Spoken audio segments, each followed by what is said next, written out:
If you're new, you're a guest, welcome. I'm Shane, one of the pastors here, and we're going to be in the book of Luke today, and maybe for a little while. Lessons in Luke, it's called. And I'm going to pray and then read you a scripture that's not in Luke, and we're going to set it up that way. Jesus, I pray a simple prayer this morning that we would see you for who you are. We're all in different places. I pray for all of us, people who are maybe just beginning the search, trying to investigate this thing. Jesus, wherever we're at in our journeys, I pray that we would see you today for who you are. Beautiful things happen when we see you.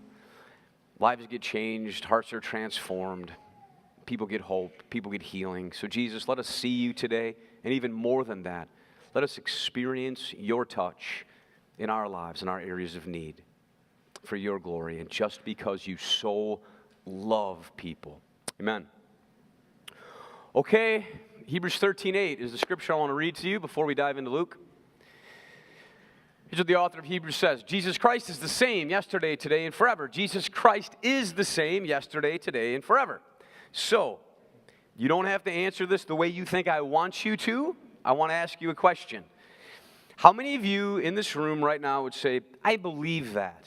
I believe that Jesus Christ is the same yesterday, today, and forever. That's lots and lots of hands, and we're all in different places, but that's a lot of hands. Some of you may just be seeking. You don't know for sure yet. But many of you just said, yeah, I believe it. So with that in mind, that text, your answer, let me read to you. I'm going to read this fast, and then we'll go slowly through it. Read you the text we're going to look at today about Jesus with that text in mind. Now, when Jesus returned, starting in Luke 8, verse 40, a crowd welcomed him, for they were all expecting him. Then a man named Jairus, a ruler of the synagogue, came and fell at Jesus' feet, pleading with him to come to his house because his daughter, his only daughter, a girl about 12, 6th grade, was dying.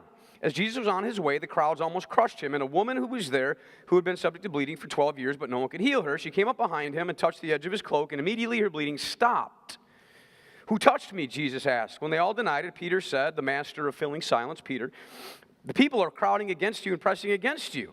But Jesus said, but someone touched me. I know that power has gone out from me. Then the woman, seeing that she could not go unnoticed, came trembling and fell at his feet in the presence of all the people. She told why she had touched him and how she had been instantly healed. Then he said to her, daughter, your faith has healed you. Go in peace. While Jesus was still speaking, someone came from the house of Jairus, the synagogue ruler. Your daughter is dead. Don't bother the teacher anymore. Hearing this, Jesus said to Jairus, don't be afraid, just believe, and she too will be healed. When he arrived at the house of Jairus, he did not let anyone go in with him except Peter, John, and James, and the child's father and mother. Meanwhile, all the people were wailing and mourning for her. Stop wailing, Jesus said. She is not dead. She's sleeping. They laughed at him, knowing that she was dead, but he took her by the hand and said to her, my child, get up. Her spirit returned, and at once she stood up. Then Jesus told them to make her some mac and cheese and a PB&J, because we all know 12-year-old girls like mac and cheese and PB&Js. Her parents were astonished, but he ordered them not to tell anyone what had happened. So, do you still believe that Jesus Christ is the same today as he was yesterday? I don't ask that question to be antagonistic. It's not the goal. Sometimes I am trying to be antagonistic. I'm not with that question. I'm asking the question to challenge us to believe that the Jesus we say is the same yesterday and today and forever is indeed the same Jesus yesterday, today, and forever. And when you read the book of Luke, and I've been challenged by the book of Luke and studying the book of Luke, you know, sometimes you need to get a picture of who Jesus was yesterday so that you know the Jesus you're believing today. And in the book of Luke, we see a Jesus who is incredibly available to people, incredibly compassionate to people in times of need and in times of crisis. And maybe you're in a time of need, maybe you're in a time of crisis. What we learn from these stories is there's these two people out of these multitudes of people there that all have needs, and these two people receive from Jesus in their times of need and in their times of crisis. What was it about these two people that caused Jesus to be so drawn to them? What was it about these two people that received from Jesus what they needed? in their time of need and in their time of crisis. And again, as I've been looking at Luke, I've been so challenged, just looking at Jesus and who he was and what he did and his compassion, the compassion that he demonstrated to hurting people so often, from hanging out with tax collectors and prostitutes and being the friend of sinners, to healing lepers and delivering people from evil spirits who tormented them and held them in bondage and addiction, to bringing healing to physical suffering and ailments like he does to these people. And as I've been thinking about these stories and meditating on these stories and thinking about Hebrews 13:8, that he's the same yesterday, today, and forever, I couldn't help but wonder if sometimes in our individual Christian lives and even corporately, collectively, as churches, we read those stories about Jesus and they're just that. They're just stories. Cool stories, awesome stories about Jesus. They're things he did. They're historical accounts of these things he did, and maybe he could possibly do those things today. Obviously he could because he's Jesus, but he probably won't. And even if he does do those things, he probably wouldn't do those things for someone like me because I'm nobody, I'm weak, I'm broken, I've got too much sin in my life, and he's probably not going to do much for me in my life, and I probably shouldn't expect him to show up in power in my life when I have a need, when I have a crisis. And so often many of us in our individual lives, and even many churches corporately and collectively together, get exactly what they expect from Jesus in their times of need and in their times of crisis, which is not much. To say it simply, I think sometimes we struggle with faith. Not faith to be saved, not faith that he'd forgive us of our sins, not faith in the gospel, but this kind of faith. Because if anything is clear, as we go through the book of Luke, and I don't know how much time we're going to spend here, but we're going to spend some time in the book of Luke. If anything is clear from the book of Luke, and if anything is clear from these two people that we read about today, faith, expectancy, is a key component to receiving from Jesus when we have a need and a crisis in our lives. And sometimes, for some of us, that kind of faith is more difficult to come by than for others. And I would be one of those people. I'll just be honest with you, open with you, and transparent with you this morning, as much as I have the courage to be. I'm not good at this kind of faith. So I'm preaching this text for two reasons. One, I felt challenged by God. In all my ministry, 20 plus years of being a preacher, 4 years here with you guys, I can't say that I've spent a lot of time just preaching the life and the ministry of Jesus Christ, because it's hard. It's just hard to just look at Jesus.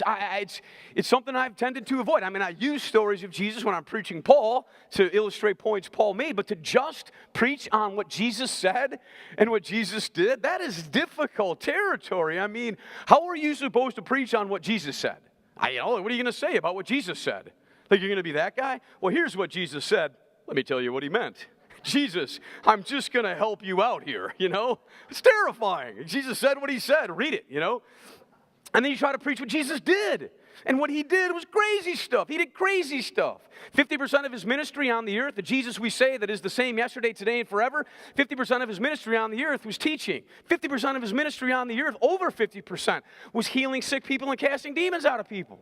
So you start preaching about that kind of stuff, and you recognize there's a mystery around that, and Jesus leaves the mystery there. He doesn't answer all the questions for us that arise when you start talking about those things. And the reality is, talking about things like physical healing and casting demons out of people, that can raise more questions than give answers, yes? I mean, you start talking about, and we might look at it next week. We might work our way backwards into Luke chapter 7 and look at what he did right before Luke chapter 8. And he's casting demons out of this naked guy in a graveyard, and he casts all these demons out of him, throws the demons into the pigs. The pigs jump off a cliff and die, and the people of the town freak out and send Jesus away. I mean, a naked guy in a graveyard filled with demons, and Jesus goes, boom. I mean, that's crazy stuff. You start talking about demons, and people, well, do I have a demon? Oh, maybe I have a demon. How do I know if I have a demon? My spouse probably has a demon, though. I'm pretty sure of that.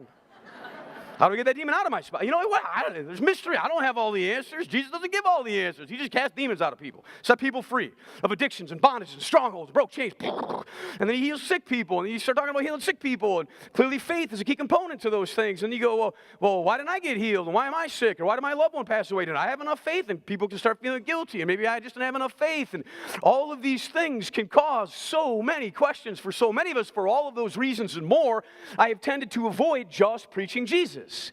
And so God has been challenging me in my life, in my ministry as a preacher, to take some time to just look at Jesus. He's stretching me. I'm trying to let him. So I'm just going to take my best swing for a few weeks at just talking about Jesus and his life and his ministry and the things that he did, because we need to remember who he was, because the Bible says he is who he was and he has not changed. And so this may be a little bumpy. This is new territory for me as a preacher. So I'm asking you guys for a little grace in this process. I'll do my best to make it applicable and practical to your lives. I know you like applicable, practical stuff that you can take with you to work tomorrow. That's challenging with these things. I'll give you my best shot at it. The second reason I'm preaching this, and maybe even more important than the first, is I need to hear it. Specifically, the text we're looking at today, I'm preaching a sermon to myself that I need to hear. Thank you for coming so I can share this with myself.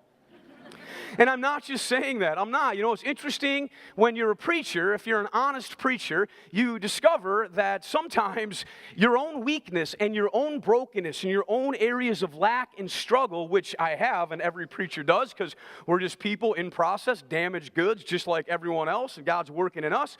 And sometimes you discover that your own areas of weakness and your own areas of struggle jump up and just collide with a text or a topic that God is asking you to preach. And that is definitely the case for me as it pertains to this kind of faith. Again, not faith for salvation, not faith for forgiveness, but this kind of faith that just expects Jesus to show up in the now and meet a real need at a time of crisis. That kind of faith is challenging for me. It always has been, ever since I've been a believer. And as I meditated on and thought about that and prayed about that and thought, geez, do you actually share that with your church? Their senior pastor hears them say he struggles with faith. That could freak people out.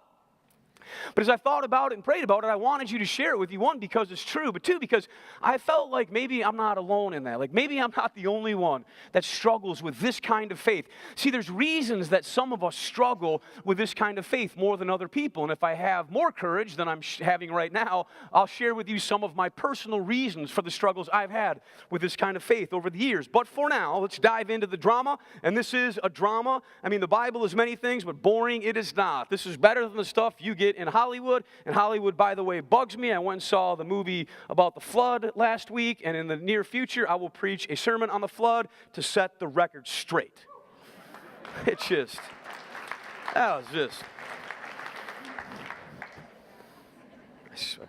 didn't call me first, that's clear.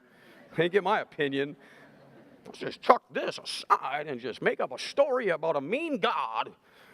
Okay, whatever. Sorry. You should see it, but anyway, let's ADD, right here. Okay, this story for today. Jesus is coming back to Jewish territory, and he's been on quite a ministry trip with his boys, and they've done all kinds of crazy miracles, and so the stories about Jesus are spreading. I feel a little bit bad because I'm airdropping you into Luke chapter 8, but his ministry's been going for quite a while. So they're rowing the boat back across the sea to Jewish territory, and the disciples are tired. Again, they just got in trouble where they were because Jesus set this demoniac guy free, and the pigs got killed, and they're mad at Jesus, and they kick him out of their territory for killing all the pigs, and they've just been through it, you know, and so the disciples are tired. They're hoping for a little ministry break, like they're exhausted, and they're rowing to the shore, and they look up and they say, you got to be kidding. There's thousands of people waiting on the shore for Jesus, and they're like, no way.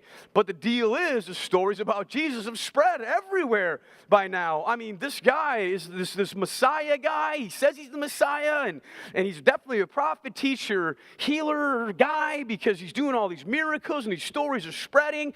I mean, he's opened blind eyes, he's opened deaf ears. Just in the chapter previous, he interrupted the funeral of a little boy, raised him from the dead.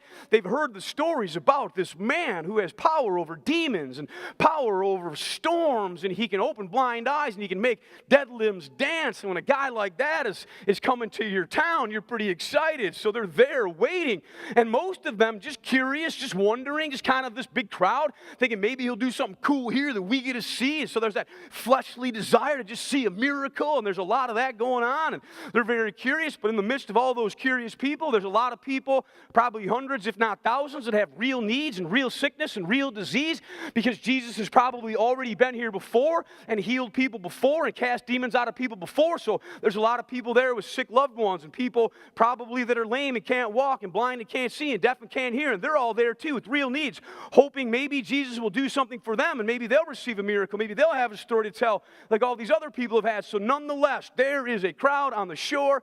Boat hits the sand. Jesus jumps out. Kaboom! He is surrounded by thousands of people to the point that the crowds are almost crushing him. Everybody wants a piece. Everybody wants to touch him. All of these needs. His heart is probably broken. He recognizes there's too many needs for him to meet. Ministry can be very challenging that way. You recognize sometimes there's far more needs than you could ever meet.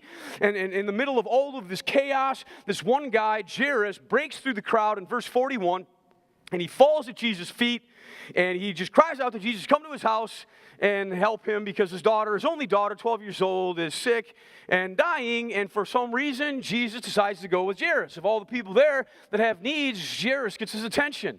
What is it about Jairus that causes Jesus to see the thousands of other needs and go, you know what, Jairus, I'm going to go with you. You got my attention. Let's go. I'm not going to give you a formula. I'm not going to do that. But there are a few things about Jairus that Jesus was attracted to, and the same things are manifest in the woman with the issue of blood who also receives healing. And these three things are seen over and over throughout the book of Luke. These three things, again, it's not a formula. If you do A, B, C, you get D. That's not the purpose of the Bible.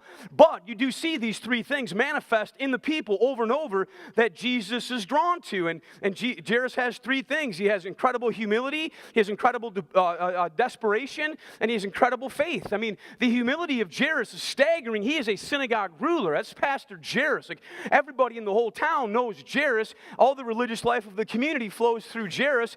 He's probably not a Pharisee, but he's definitely friends of the Pharisees, submitted to the Pharisees. So understand, if you were here a few weeks when I talked about Luke 15, the Pharisees hated Jesus.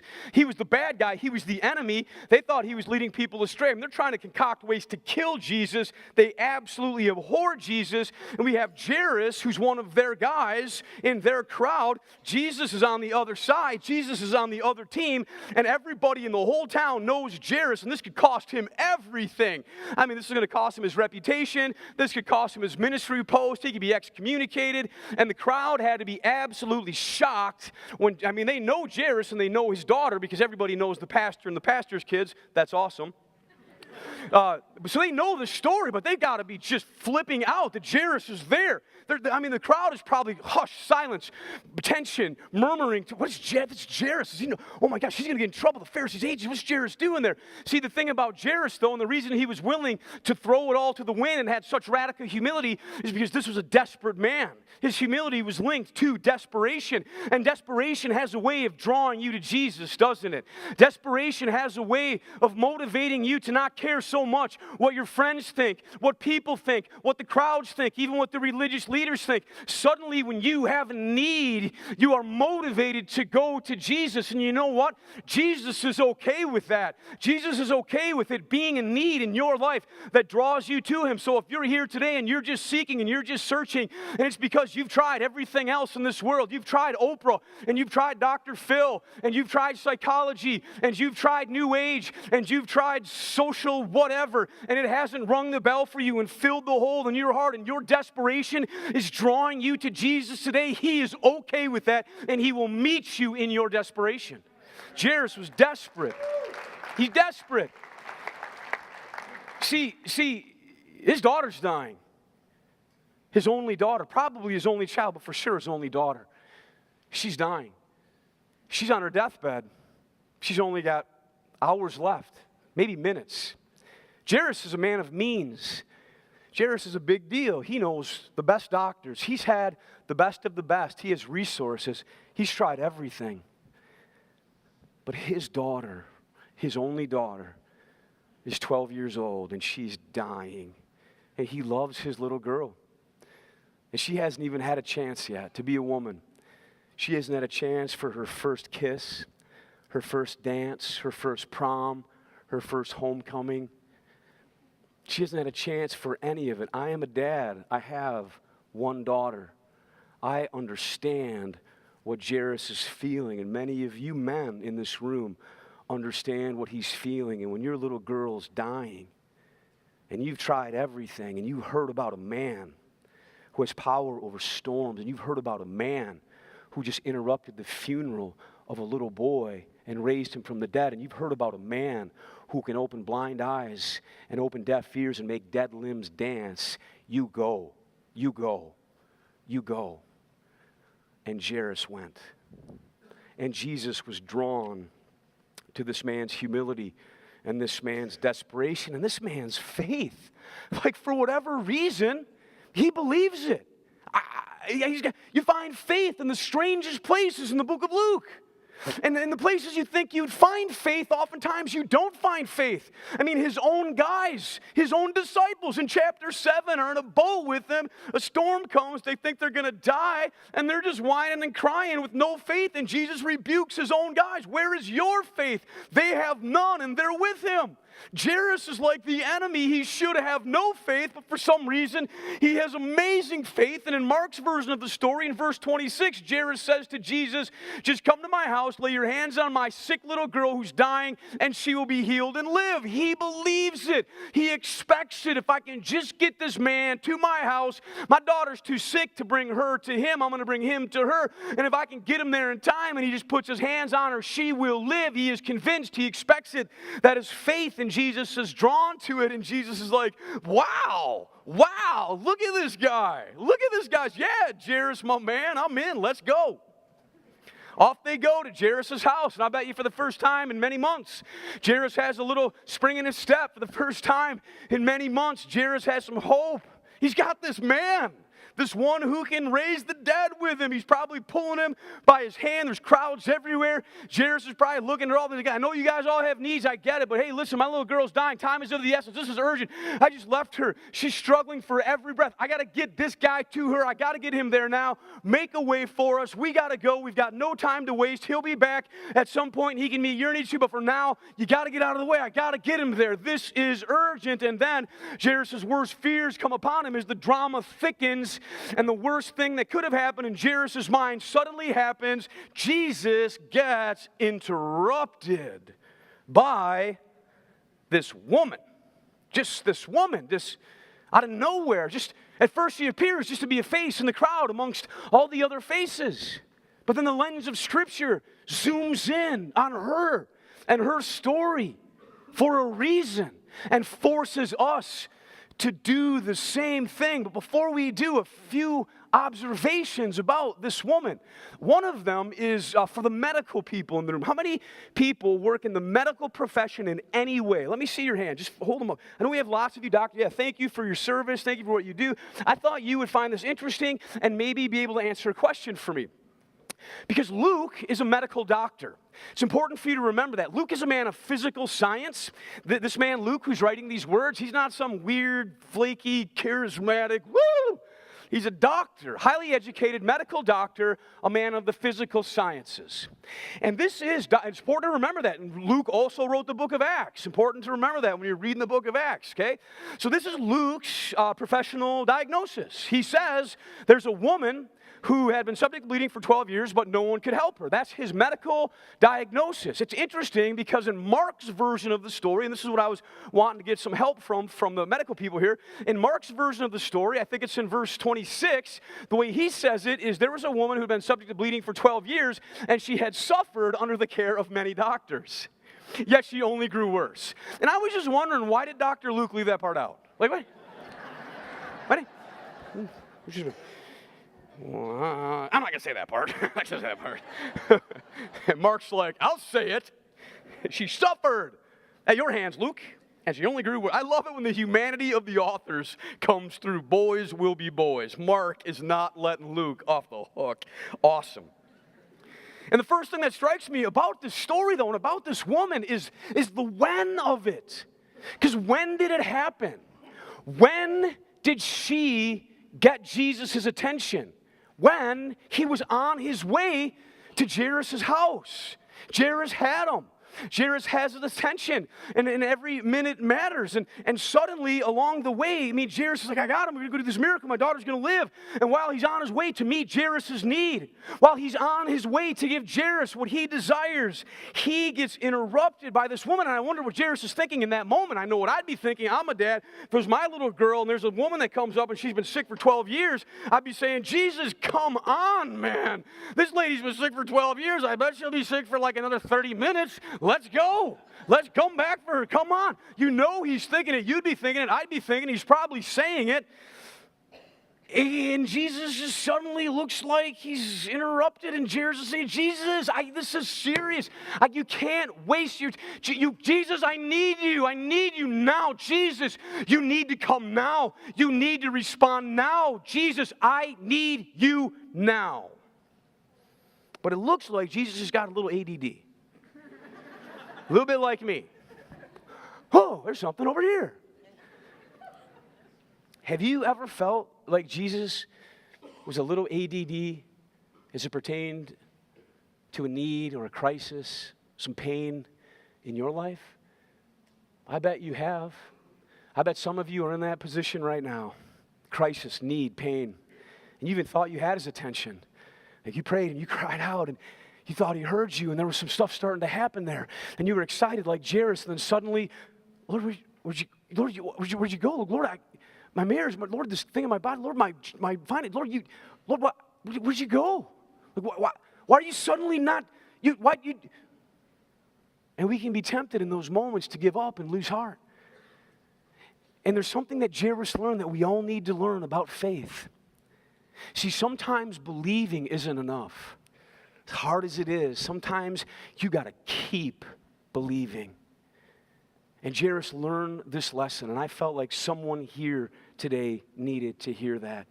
Just keep believing. Hebrews 11 talks about the great men and women of God from the past, and it says they received the promises of God, and they received the inheritances of God by faith and perseverance. Sometimes what we need is faith that keeps on believing, beloved, and Jairus learned that lesson.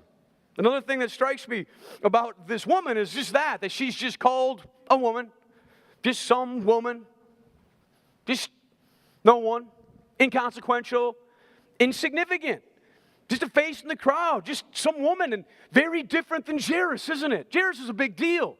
I mean, Jairus shouldn't have been going to Jesus, but it wasn't a shock to anyone in that crowd that Jesus would go to Jairus' house. Jairus is a big deal and a friend of the Pharisees. Jesus is going to propagate his ministry and prove that he is who he said he was. I mean, this just makes a lot of sense. Of course, this is Jairus. Everybody knows Jairus. Jairus is a big deal. Why wouldn't he go with Jairus? But this woman, she's of no consequence to anyone. In fact, she's basically an outcast. She's like a leper. She's got no business being around anyone. This woman is very different. This woman is no one of consequence. And that's the reason these two stories are put together, because Jesus wants us all to know it's not about our social status, our economic status, how successful we are in this life. It's not about any title or position that we have. It's not about being spiritual giants and having it all together in order to be able to go to Jesus, to have him meet needs in our lives. Jesus is drawn to anyone in any station of life who will just go to him. She did not let the idea that she was not important keep her from going to Jesus. And I couldn't help but wonder if it sometimes does in our lives, you know? We have these needs, we have this pain, we have these crises, we have these things in our lives. We need Jesus to move and do something, but so often there's some voice in our head that says, who am I? Why should I go? He's not going to respond to me. I mean, I'm no one important. I've still got sin in my life and weakness in my life, and I just don't have it all together, and I would cry out to him, but I'm just too broken, and I'm too sinful, and I'm too dirty, and I'm too messed up. He's not going to respond to me. I mean, I'm not important. There's billions of people in the earth, and they're more important than me, and they probably have bigger needs than my need anyway, so I'm not going to waste his time, and I'm not going to go to Jesus. And so often we miss out on those things that maybe we could have received from Jesus simply because we let our own shame, guilt, and self-hatred keep us from going to him. But she didn't. She overcame it all, and she went to Jesus. And she's not even supposed to be there because she's bleeding. She has menstrual bleeding. She's had menstrual bleeding for 12 years. To make it real simple, it's like she had her period for 12 years and it never stopped. So she's got a very intimate, intense woman kind of issue going on. And according to Luke 15, or Leviticus 15, and according to the law, if you read about some of those weird laws later, like why did he say this and why did he say that, there's a reason, a brilliant reason for all the laws in Leviticus for the people of Israel. And a lot of it was to keep them safe and sanitary because they didn't understand how germs spread and how illness spread. And so when a woman was bleeding and having her menstrual cycle, she was called unclean, simply meaning she needs to go away from everyone else else. Because if she touches someone, they can become unclean. If they touch her, they can become unclean. If she sits on something or touches anything, it can become unclean. And it was just God's way of helping disease and germs spread in those days. And so the point is, she's unclean. Well, she's been unclean for 12 years, which basically makes her a leper. She hasn't been touched in 12 years. She hasn't touched anyone for 12 years. She hasn't been hugged. No one's put a hand on her head. No one's loved her. She can't even be in close contact with people. Her husband has left her. She's got no one and nowhere to go.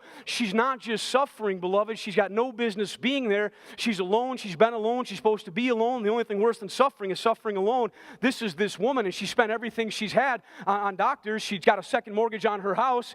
She's got her credit card bills maxed out. She's got no money left. She's tried the best specialists at Mayo. She's tried the best specialists at Gunderson. She even drove to Madison to go to the UW hospital, and no one could help her. She spent everything she had, and she has only grown worse. She has no business being in this crowd. She has no business believing anything good would happen for her, and she overcomes it all. Imagine how difficult this must have been for her to fight through that crowd. Imagine how she must be feeling when week after week, after month, after year, trying everything, crying out to God, and no change, no friends left, no money left, nowhere to go, no one to turn to, no Jairus to fight for her like this little girl has. She's got nothing. Her husband's left her because she's unclean. You would think this woman would have lost all hope because of all of these letdowns and given up hope of ever expecting anything, yet still she has faith. How could she still have this kind of faith when she's had so many letdowns?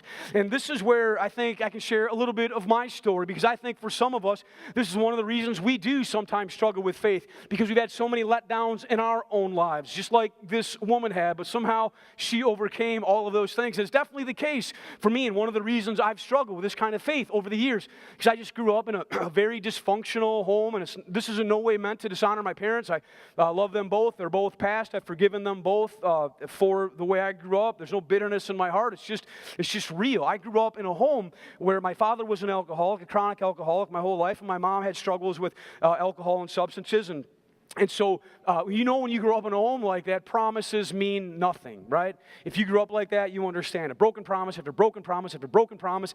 And I just grew up that way. And my kids, when I had children and was trying to find ways to let my parents back into their lives, I was just trying to guard their hearts from that kind of pain and those kind of letdowns. I remember so many times where one of them would say something to one of my kids, well, hey, I'll come pick you up tomorrow. I'll take you out and get you some new shoes. My kids would get excited. I'd sit them down instantly and say, don't expect that to happen. Do not expect Grandma to really show up. I know she said that, but she's probably not going to be here. Please don't get your hopes up, because it's probably not going to happen. If she does show up, consider it a bonus, but don't expect it. And they saw it over and over and over. I mean, there's times they looked at me like, Dad, that's how you grew up? No wonder you're so screwed up.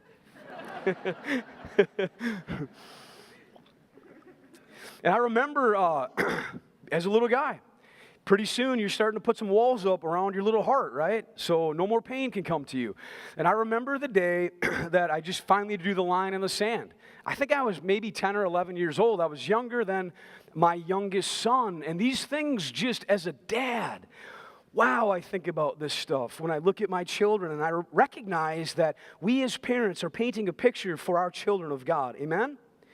And it's important. Like if I ever promise my kids anything, that word isn't used very often in our house, but that is a holy word to me, the P word. If I promise something, I'm coming through for my kids. I don't use the word promise very often, but if I do, I'm going to make sure I hold true to that so that my kids don't end up with wounded hearts. Or when your kids come to you in their teenage years and they've blown it, they've made some mistakes, and they confess those mistakes to you. You know, kids sometimes make mistakes, right? That happens occasionally. And in those times when they come to you and share those things with you, wow, are those holy moments for me to recognize I have a chance. My tenderness, my compassion, my mercy, my grace, my love for them and their weakness can paint such a beautiful picture of the forgiveness and the grace and the mercy of God. As parents, we have to be so careful with their fragile, gentle little hearts. And my parents simply weren't. They didn't know how to be. And I remember the day that it just really line drawn in the sand. I was about 10 or 11, and my parents weren't officially divorced yet. They were separated. They've been separated many times, on and off. This was one of those times of separation. And so in those times, I would get to hang out with my dad on Saturdays, which was a big deal to a little boy. the Saturdays that he showed up, many Saturdays, he didn't show up because he got sidetracked at the tavern. I didn't know that then. I figured it out later. That's why he wasn't showing up. Well, this Saturday, I was extra juiced, man. I was extra jacked up because we were going to a Brewers game. And yes, I'm a Brewers fan, which is another reason I've been let down so many times over the years. I like the Brewers and the Cubs. No wonder I have no faith. But the Badgers won last night. So I got my baseball, and I was at my grandma's house. I'm sitting on the front steps. Got my baseball. I bled baseball as a kid. I played baseball. I was a maniac baseball guy. Loved the Brewers. Loved hanging out with my dad. This is epic for me as a 10 or 11-year-old boy.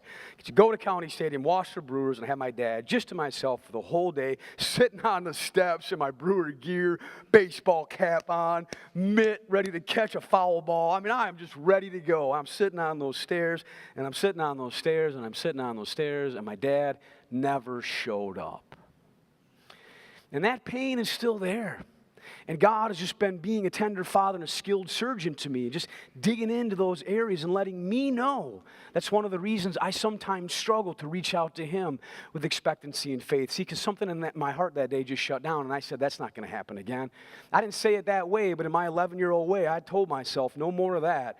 No more of this kind of pain. I'm not expecting anything from them ever again. I get how this works. I'm on my own. I'm going to guard my heart. I built up walls around it. I stopped expecting anything from them, and quite honestly, anything from anyone else. I recognized as a little boy, I'm going to have to make my own way. If anything good is going to happen in my life, it's going to be because I make it happen. I'm going to have to simply learn to survive, and that's what I did. I survived. It's self-preservation.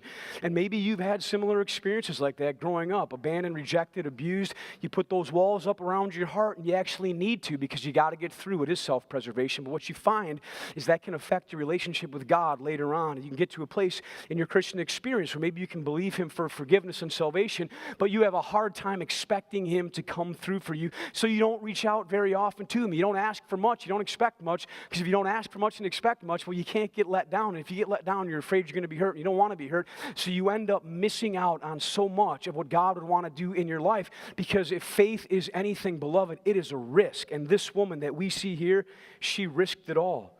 She risked it all. And she reached out her hand to Jesus. Imagine how difficult this must have been for this woman. She's sick, she's frail, she's got to fight through this whole crowd of people. She's determined, and she does it. I mean, everyone's trying to get to him. And this woman in the back of the crowd, she sees him, and maybe he's taking a left turn, and so she runs behind the crowd and down this block, and she's watching, and she is determined, and she fights her way through this whole crowd to get to Jesus. She was determined. She fought through. She fought through all of it. She fought through the shame. She fought through the past disappointments and all of those obstacles. She fought through the feelings of unworthiness and the doubt and the fear and all of those past disappointments, when for 12 years there was absolutely no hope and no change, and she only grew worse. And beloved, sometimes for some of us, that's exactly what we've got to do if we want to receive from Jesus. We have got to fight through the crowd, the thoughts, the shame, the feelings of unworthiness, the doubt and the fear, and all of those obstacles that seek to talk us up, reaching a faith-filled hand to Jesus in our times of need. And she did. She overcame it all. And she reached out her faith-filled hand. She got up to him and she touched him. And she was instantly healed. And in a moment, it says, her bleeding stopped. And Jesus did for her in one moment what every doctor couldn't do for the last 12 years. And she is instantly healed. So beautiful. She's got no business being there.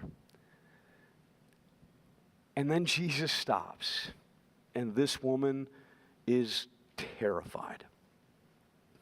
Jesus stops and says, "Who touched me?" Now, who was touching him? We read it. Who was touching him? Everyone, right?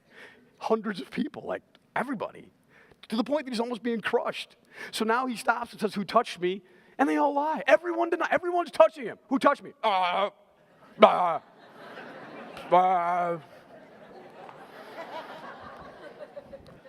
And why are they all denying it? Because no one wants to be guilty of slowing down the procession to Jairus' house. They don't want, and the last thing she wanted was this. She wanted to sneak in, slink away, get her healing, and be off. But you know what? Jesus loved her way too much to let that happen. So he calls her out. She realizes at some point, I can't hide. I've been busted. I'm found out. So it says that she comes and she falls at his feet, and she's crying and she's trembling. And she has to confess her whole story. Imagine the scene, beloved. There's thousands of people. She's unclean. She's not supposed to be there. But she knows she's exposed, so she falls at his feet, and she is terrified. What's the crowd going to do? What's the crowd going to say? Because she could be brought up on charges. She could be stoned for being there. She's made all these people unclean. She touched a rabbi. She's broken lots of laws here. She has possibly made him unclean, and she's terrified there, and she has to confess her whole story. She has to say, well, Jesus, here's what happened. I've been bleeding for 12 years, and I spent everything I had on doctors, and I even got a second mortgage on my house, and I went to the best specialists, and no one could help me. I only grew worse, and I've got nowhere to go, and I've got nothing left, and I know I'm not supposed to be here because I'm unclean, and I know I could be brought up on charges, but I was desperate, and I thought if I could just get to you, and if I could just reach out my hand, and I could somehow just touch you, my bleeding would stop, and it did. I've been healed.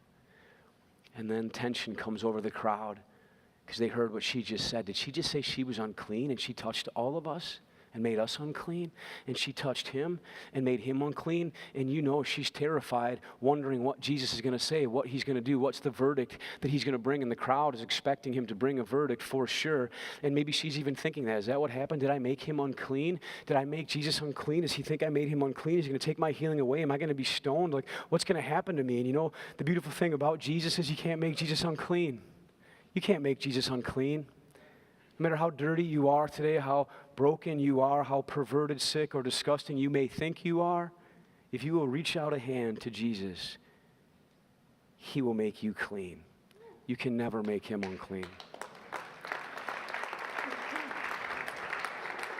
So she's there, and she's weeping, and she's in the dirt. So she's probably got those, you know, when you got little kids and they're playing in the dirt and they get hurt and they cry and they got those big alligator tears making a path through the dirt, you know. She looks just like that. You know she does. And she's terrified. She's probably just looking down in the dirt, waiting for what he's going to say. The crowd is waiting for what he's going to say. And then he shocks everyone. Her more than anyone. Because he just says this one word that she never expected to hear, this one word that she needed to hear, even more than she needed the physical healing that she just got. There was this one word that she needed to hear, this one word that Jesus spoke to her, this one word that gave her back all the value and all the dignity that last 12 years had ripped away from her. One word, Jesus says to her in verse 48, as she's on her knees weeping and trembling before him. One word that changed everything about who she was. One word. Daughter. He calls her daughter. Could you imagine what this did for this woman who has no father, who has no husband, who's had no one touch her, love her, care about her for 12 years? Daughter. Daughter. There's a smile on his face. There's a twinkle in his eyes.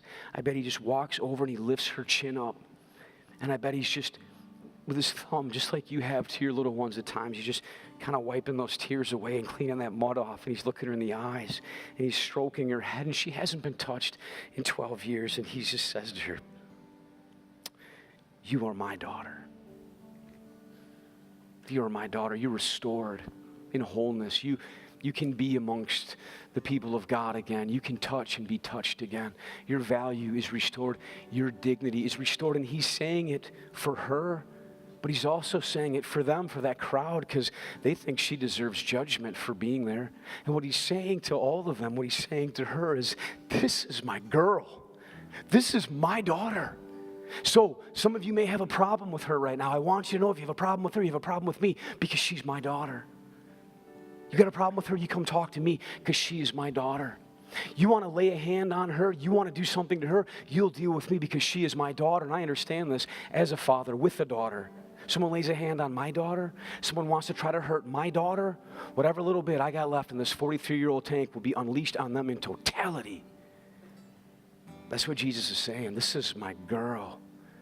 This is my girl. And she will go in peace in every way. See, he wanted her to have much more than physical healing. He wanted her to have restoration and peace. And that's what he gave her. And I just had this sense that there were some ladies here today and you needed to hear this. Maybe you've had no Jairus.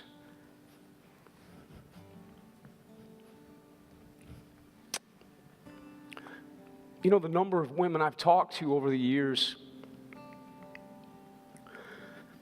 whose dads have hurt them or wounded them, abandoned them, rejected them, or just bailed out completely on them.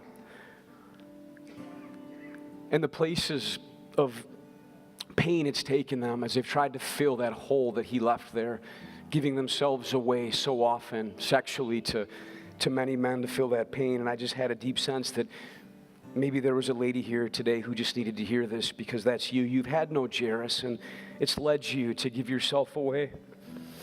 And you are sitting here right now, and you feel dirty, and you feel unwanted, and you feel unclean, and you wonder how he feels about you because you feel even unwanted and unclean to Jesus. And he just wants you to know today, if you will reach out your faith-filled hand to him, that he will make you clean, and he will call you his daughter, and he will give you his peace. And that's what he wants for you today. Because that's what he said to her.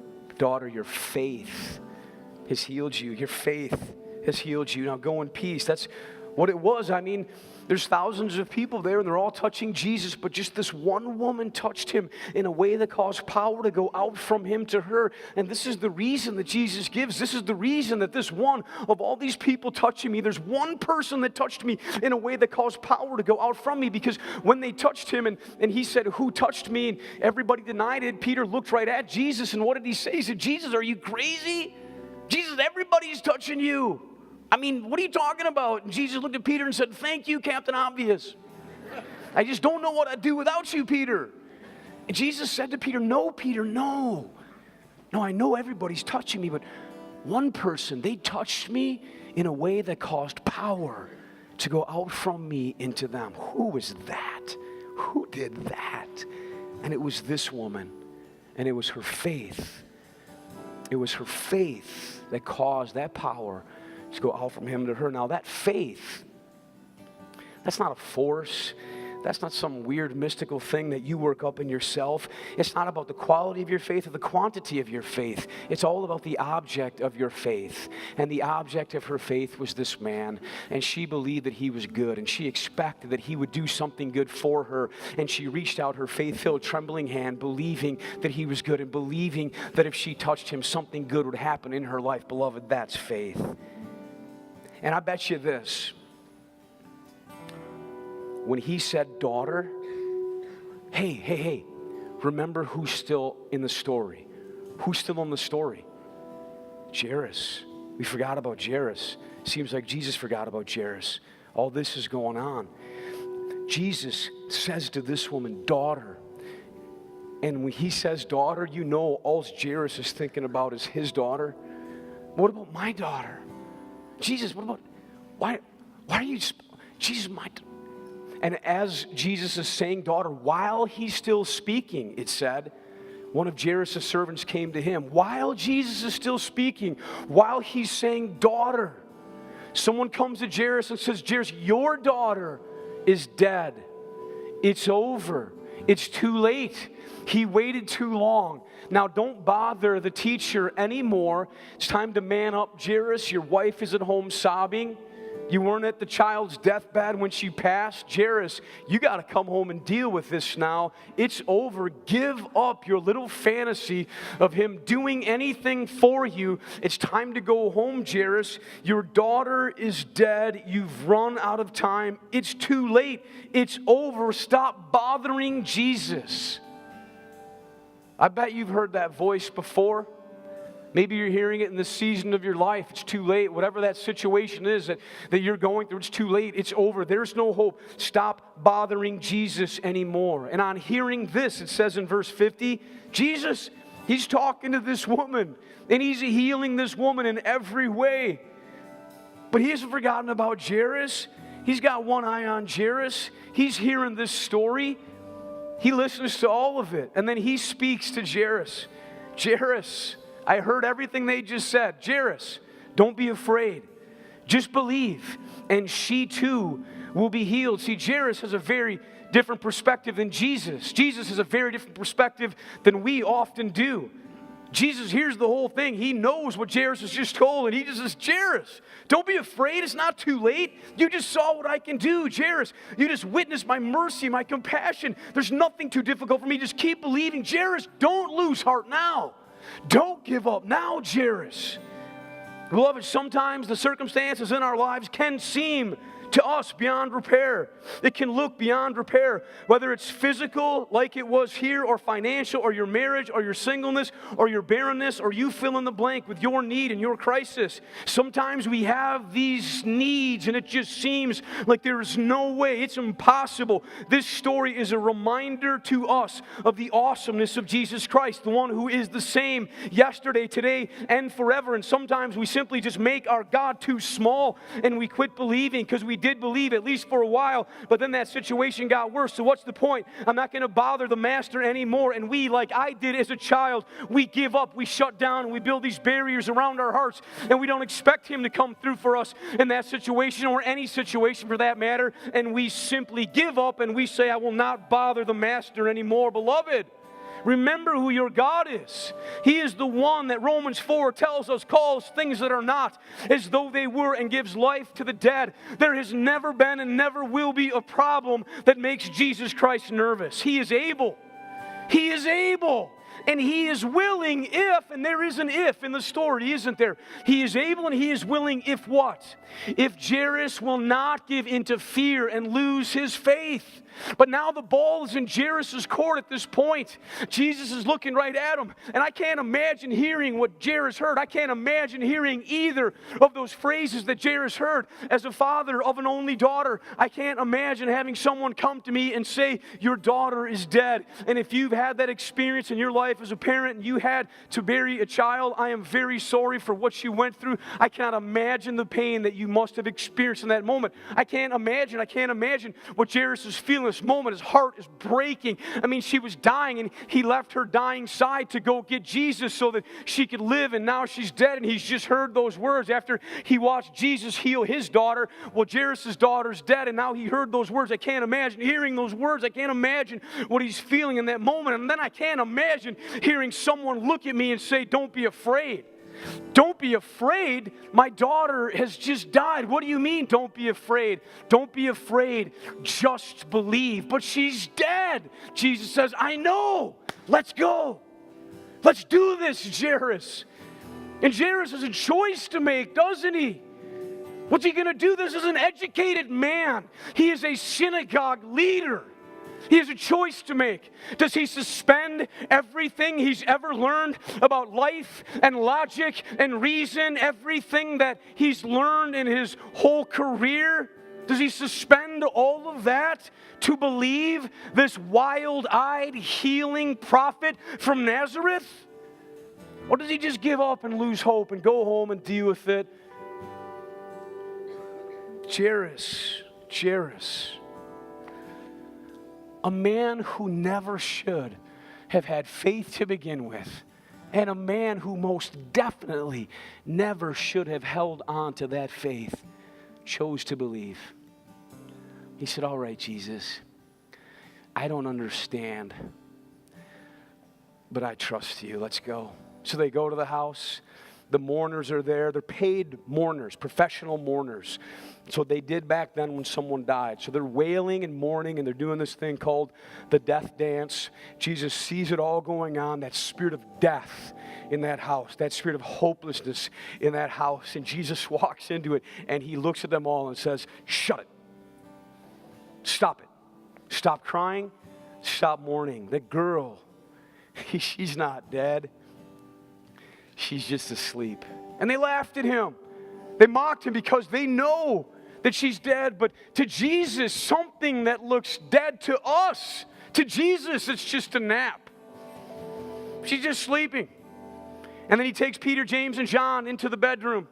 And the mom and the dad, and that's it, closes the door, and the mom gets up from the side of the bed where she's been weeping over her daughter's dead body. She runs to Jairus, and she falls upon him, and she buries her head in his chest, and he's embracing her. She's sobbing, he's looking over her shoulder at the lifeless body of his little girl. His heart's breaking in his chest. The disciples, no doubt, are thinking, what are we doing here? This is too intimate. We've got no business being here. We need to get out of here and let this family grieve. Jesus, what are you doing? We got to get out of here. What's going on? But the thing about the story is Jesus is there. Jesus is in the room. Jesus is present. And Jesus walks over to the little girl, and he takes her by the hand, and he simply says, little girl, get up. Her spirit returns to her. And Jesus says, get the mac and cheese. And don't tell anyone. Don't tell anyone what just happened. And the disciples are like, well, I already tweeted it. Jesus, like the whole goal is to propagate your ministry and to prove that you're the Son of God. That's going to look pretty good on the resume. Don't tell anyone. See, Jesus loved the woman with the issue of blood way too much to let her just get her physical healing and sneak away. He wanted her restored. Jesus loves this little girl way too much to just be a little publicist for his ministry. See, he knows she's got to go to 6th grade. In a week, she's got to go back to her 6th grade class, and he doesn't want her to be teased. 6th grade is rough, man. He doesn't want her to be the zombie girl. He doesn't want her to be that little girl who was dead and was unclean, and now she's alive and she's a freak. Jesus cares way more about that little girl in her life than he does about his ministry. That's who Jesus was. This is who Jesus was. That means this is who Jesus is. And in closing, I want to say this. We're not being taught a formula here. We're not. We're not being taught do A, B, C, and you get D. That's not what this is. We're not being taught that every prayer that we pray will get answered the way we want it to as a result of our humility, desperation, and our persevering faith. That's not what we're being told here. There's mystery around this. We're not being told that we'll be healed of every sickness every time, but what we are being told is to believe that he is good, to believe that he is compassionate, to believe that he hasn't changed, to believe that he wants us to go to him and never to let our shame and our guilt and our self-condemnation, our self-hatred, our regret, and our past failures and our past disappointments keep us from coming to him, and that he in his great mercy and his great love will give us exactly what he knows is best for us when we reach out our faith-filled hand to touch him. And you know what? Do you know what? Sometimes, just like in these stories, sometimes that is an instantaneous healing in your body for an illness. Sometimes it is. Sometimes, like we'll look at next week, if I have the courage to preach it, it is an instantaneous deliverance from a demonic stronghold or addiction in your life. Sometimes it is. Sometimes it is an instantaneous healing for an emotional or mental problem that you've had for years. Sometimes it is, and it is good and right for us to ask Jesus and believe him for those things. Amen? Amen. And sometimes it's not that. Sometimes his answer is his love and his grace poured out into your heart to sustain you in your season of suffering. But know this for sure. If you come to him with humility and if you come to him with desperation, and if you in faith reach out your hand to him and keep reaching out your hand to him, and if you will not give way to fear and doubt, you will indeed receive from Jesus whatever it is he in his goodness has for you, even this morning. So I'm going to ask you to stand to your feet. And the worship team is going to lead us in a song of worship. And during this song of worship, we're just going to go to Jesus. You can't preach a sermon like this and not go to Jesus. So we have prayer teams. If you would please come forward. We're going to have some prayer teams up here. And if you just want someone to believe with you and lay hands on you and pray for you about any area of needs you have in your life, they will be up here and they will be available to pray for you. If you just want to sit where you're sitting and just cry out because maybe you have a need this morning, let's just simply go to Jesus, believing that he is good, trusting that if we reach out our hand to him, he will give us exactly what he knows we need in our time of need. So again, there's prayer teams down here if you want prayer with someone, but we're going to take the next 5 minutes and we're just going to go to Jesus. And after the song, I'll come back up and pray a prayer of dismissal. So please don't run out of here right now. Let's just take a few minutes and just go to Jesus. And wherever you're at, maybe you've never even found Jesus to begin with, wherever you're at, if you will just reach out your hand to Jesus, he will meet you where you're at. So we're going to do that for a few minutes right now.